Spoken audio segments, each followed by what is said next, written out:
Is religion synonymous with morality? Is morality synonymous with religion? One of the most disturbing experiences is when we see a religious leader behaving in an immoral fashion, doing something criminal, abusive, violating another. Because that disparity, that dissonance between what we expect religion to be, living up to the highest standards of what a human being should be, a person who answers to God, and then behaving in the exact opposite way, is very, very unsettling. You know, immorality in general is unsettling, but especially when you have those two extremes.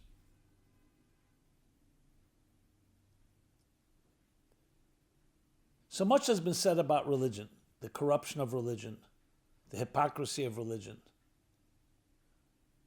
But on the other hand, religion has also brought the highest ideals and values to people, the nobility of what a human being is capable of. Do we need religion to be moral? Many atheists will argue we can be moral without faith, without God. And does religion actually increase morality? So please join me in this really important conversation. Can a truly religious person be immoral?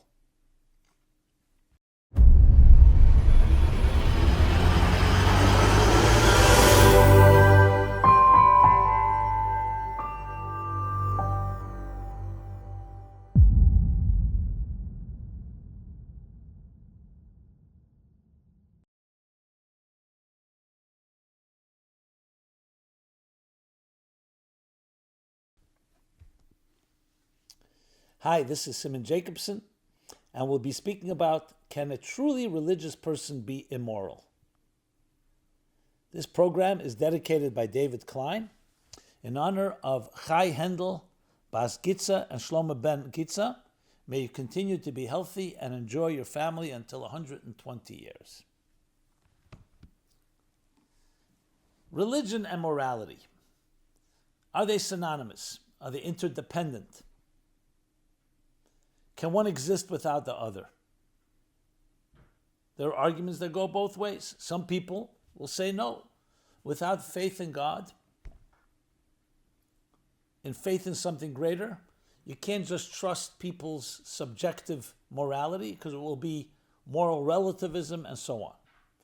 Others argue, and you hear this from many of the atheists, that you can absolutely be moral without God, without faith, without religion. And then on the other end, religion we know has been found to be corrupt. One of the most disturbing things we see is when a religious leader, a clergy, a man, a person of the cloth, doing something immoral, criminal, violating, abusing. Because the disparity. Here you're supposed to be a man or a woman of God, living up to the highest values and behaving in such a fashion. So for many, that duplicity, that hypocrisy has created a very bad taste. I don't want to have anything to do with religion. Is that the wise approach? Do we throw out the baby on the bathwater? Because on the other hand, religion has brought some of the most noble virtues and ideals to the world. So this is a complex and confusing topic, but an important one, because all of us want to be the best we can be. So let's begin with a very enigmatic, you can say, an interesting Talmudic statement. It goes like this. In the tractate called Brachot, the first tractate of the Talmud, it talks about an individual. Listen to this. Talk about cognitive dissonance. A thief, before he goes out to steal, he prays to God to succeed. In Aramaic, Gam va'apu machtarte rachmana kaya. Now, God states in the Ten Commandments, do not steal. So isn't this something a little insane? It's like coming to the police and saying, I need you to come and help me rob a bank. If anything, you avoid them and try to ignore them, or you try to make sure to do it when they're not watching. To invite them in, God is telling you not to steal. Say, no, I'm praying to you to help me do what you told me not to do. They tell that joke. The two kids at lunch, they're serving an apple and cake. Each student, this teacher says, 1 apple and 1 piece of cake. And be honest, only take 1 apple and 1 piece of cake. God is watching. That's what the teacher tells them. Anyway, one of the kids, a little hungry, so he takes 2 pieces of cake. And they say, isn't God watching? He says, God is watching the apples. So there's a dissonance when it comes to these matters. But the question is, what does that mean? And the answer is because faith, not because that faith is fake, not even hypocrisy. It's not integrated. There are many things we believe in. I mean, the very concept of idealism is the idea of an ideal is usually higher, not usually, always going to be an ideal higher than what you actually live up to. That's why it's called an ideal. So the ideal is, you understand stealing is not right. But practically speaking, at that moment, you have a blind spot, a moment of dissonance where you say, God's not watching. I want to succeed. And you're not even realizing the contradiction of those terms. The concept of inconsistencies.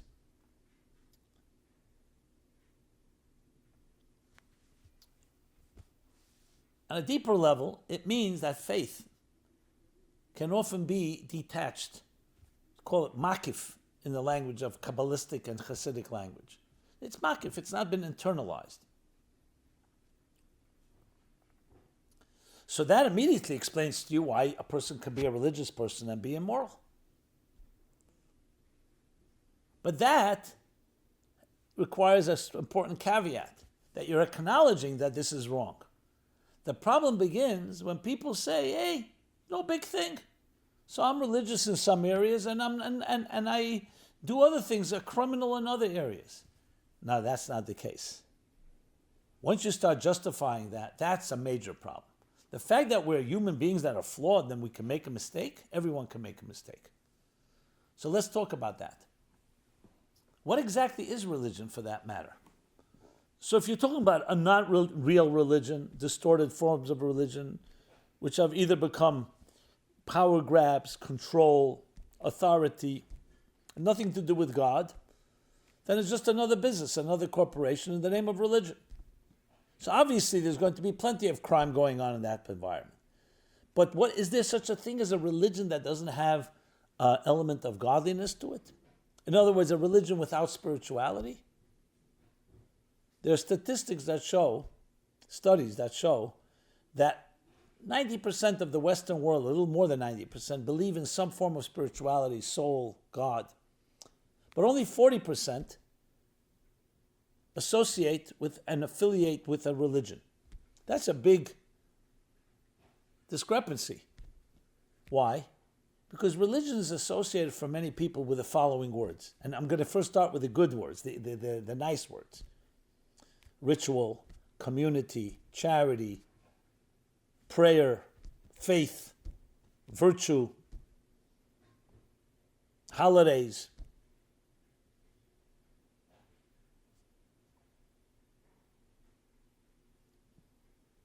When you start with the negative words, you'll have words like guilt, anger, punitiveness, judgment, condescension, hypocrisy.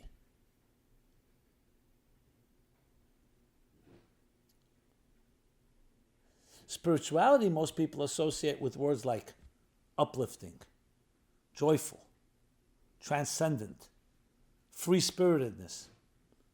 So in a way, religion, yes, is about rituals at best, but it's more about structure, and spirituality is about beyond structure.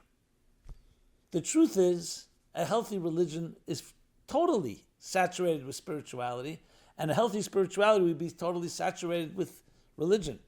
Meaning spirituality is not just about spiritedness, it's also about commitment.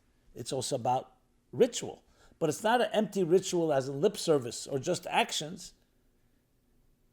hollow actions, or even being a thief while praying to God that He should help you, but it's about integration with your spirit. It's a ritual that's filled with deep spirituality. So both need each other. As a matter of fact, they're compared to a body and a soul. Religion without spirituality is like a body without a soul. A corpse can be dead, lifeless. Spirituality without a form of commitment, I'm using the word religion, is a soul without a body. It's not grounded. It's not concrete. It doesn't have boundaries, the proper boundaries. It's not internalized and structured properly. That's the healthiest version. And to explain this, let's go into another Talmudic statement. The famous story with Hillel, the sage. So the story goes, the potential convert comes to his colleague Shammai, teach me the entire Torah standing on one foot. He rejects him. That's not possible. You can't teach an entire Torah standing on one foot. Okay. So he now goes to Hillel. Hillel was a more lenient sort.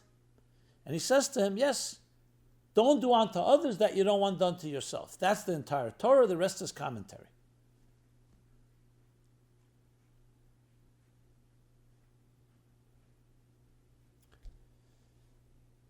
Okay, the beautiful, the golden rule. It's another way of saying that in the converse of saying, love your fellow like yourself. V'ahavta l'recha kamocha. Don't do unto others that you don't want done unto yourself. That's the entire Torah. The rest is commentary. The obvious question is beautiful. But you look in the Torah, there's a whole body of laws that seemingly have nothing to do with human relationships. Laws of kosher, prayer, offerings. All the laws between man and God, they don't relate to the idea of don't do unto others that which you don't want done to yourself. So how could Hillel say it's the entire Torah? He could say it's the entire Torah that deals between man and man. Laws of charity, of kindness, of virtue, of gratitude, inviting guests, visiting the sick. There's a whole series of laws that go under the rubric, don't do unto others that we don't want done to yourself. But not what about the laws between you and God? And conversely, you can ask the question, there are many people who don't keep Torah and they're very kind to others. And there are many people who keep Torah and are not kind to others. So Hillel's statement, as beautiful as it sounds ostensibly, one second here. And here's the answer. In brief, it's in the book called Tanya, the classic magnum opus of Rabbi Shneur Zalman of Liadi, chapter 32, which corresponds in Hebrew, 32 is Lev, which means heart, Lamed Beis. The letter 32 is the numbers Lamed Beis, Lev, which also can be pronounced as love. So he talks about love. And he says, what is love? So we know there are many ways you can explain love, biological love. He says love is fundamentally a spiritual experience. It's the dominance of spirit over matter. Because as long as you see yourself as a material human being, as a physical human being, you can never love another like yourself because physicality, by definition, separates us. We may have common interest, we may negotiate, give and take, but real love is when you recognize that you're not a body, that you're a spirit. And spirits, even though they may, bodies, two people can't sit in the same chair. They can't occupy the same space. They can't eat the same food and share the same money. One is going to have less if he gives to the other. Souls don't occupy time and space in that way. So when a person sees their life spiritual, spirituality unites, materialism divides. And he goes on to explain that concept. That we're all really on a spiritual level, all part of one higher reality. And that's where love is possible. And then he explains this Talmud. And that's what Hillel meant. He's saying the entire Torah is love. Don't do unto others that you don't want done to yourself. Even the laws of Shabbat, of prayer, of offerings, even the laws between man and God. What is the whole point of these laws? Is to refine the human being to become a more spiritual person. And therefore, naturally, a more loving person. Someone that is more religious, so to speak, more godly, but doesn't become more refined, more loving, something's seriously missing. That's what Hillel is saying, the entire Torah. Why do we eat kosher? Because we're sensitive to what we consume. What you consume, you assume what you consume. You are what you eat. So you're more sensitive. You're not just indulging materially in the food. Why do we keep Shabbat? To designate a date to spirit, not just to material work. So everything is about lifting a person to a state of transcendence, which is true love. So transcendence leads to love. The Torah is all about transcending material, selfish, narcissistic existence of self-interest and transcending it. That's love. That's what Hillel is saying. All the laws. Okay, what about the people who are not following Torah, but they're very transcendent, very loving? So the answer is, if they embrace the Torah, they'd be even more loving. You could have transcendence and not follow these laws. But if you follow these laws, you'll become even more transcendent. And what about the people the opposite? The people who are thieves and they pray to God and they're less moral, even though they're following Torah technically, they're missing the point. They're missing the boat. They have the body without the soul. They have that dissonance we talked about. They're missing the fundamental essence of Torah. So yes, so you can keep Shabbos and not be Shabbosdik. You can keep kosher and not be kosher. You can follow the laws and pray, but not be godly. The key is not just to be religious, to be divine. Is to be godly, is to be gracious, is to be kind, to be more refined, more bittul, more selflessness. That's the bottom line. Can a person study Torah, be a scholar, and even follow Torah laws and be a selfish, obnoxious person? Absolutely. Nachmanides, the Ramban says at the beginning of the chapter, Kedoshim, in the book of Leviticus, he says there's a particular law that says, sanctify yourself because I am sacred, God says. So he says, but we find that statement in other places. What is it coming to add in that verse? It says coming to add, to negate the concept of a novel bereshus atera, an obnoxious, despicable person who uses Torah to justify his position. He uses laws to justify his obnoxiousness. Of course a person can do that. But we do call that a truly religious person? No. Just because they're religious in their look, and I say this many times to people, they say, such a religious person, how could he behave immorally? I say maybe because he behaved immorally, maybe that means he's not religious. What defines religion? Because he's wearing a skull cap, a kippah, or he has a long beard, or he's wearing a long coat, or whatever else you want to use. These are externals. A monkey could also be dressed up in the garments of a religious clergy person. So we need to redefine what religion means. Religion means morality, and morality means religion. When I say morality, I don't just mean moral actions that all of us come up with. I mean an entire lifestyle, not just an action, but a lifestyle, a state of being where you recognize there's a higher presence than you are, and it doesn't begin and end with you, that you are here to serve something beyond yourself, and therefore you treat people that way. It's not about me, me, me. That's the essence of true religion. So absolutely, can a true religion be immoral? Well, you can behave immorally, but at least recognize that it's a flaw. It's something that needs to be corrected. Don't justify it. Don't dress it up. But many people have a distorted view of religion. They think religion is certain rituals you do. You do this, this, and that. That's not religion. That's part of the rituals. Religion is what Hillel said. It's love. The love manifests itself, like I said, in rituals and specific details. You need both. You need the fusion of body and soul. This is a very big topic, an important topic, but a critical one that all of us have to understand. So religion and spirituality really should be synonymous. It's just two parts of the same thing. Let's give an example, music. So there are musical notes. You're sitting at a piano or another instrument, and you're playing the notes. So there's the physical notes and the sounds that come out, but then there's the music it creates. If you were just banging on the keys or strumming the violin, and no music came out, or the music didn't sound like music, that's like a ritual without a soul. On the other hand, you don't just want the music, you want the music to be grounded. The structure is necessary to experience something beyond the structure. Same thing, words on a page. Those are the letters, that's the body. The message, the ideas, the values that the words express That's the spirit. And that's how we should look at religion and morality. Now, the fact of the matter is, none of us are always going to be as perfect as our ideals, as our faith, as our standards. But we're aspiring to that. We're seeking to create that integration.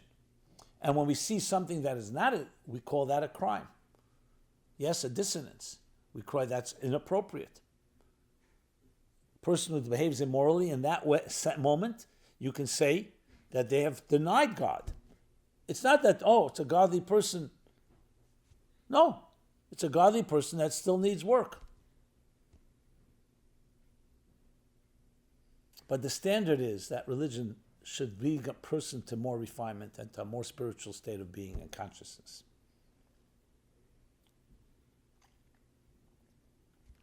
This is Simon Jacobson, a Meaningful Life Center, meaningfullife.com, where you can find this and many other programs. Please subscribe to our growing YouTube channel, to our offerings. Check us out, meaningfullife.com. Love to hear your questions, thoughts, comments, feedback. And please share. Please share it with everyone around us. If we can share this message, create a ripple effect, we can change and will change the world. Thank you and be well. This program is brought to you by the Meaningful Life Center. Please help us continue our programs. Make even a small contribution at meaningfullife.com/donate.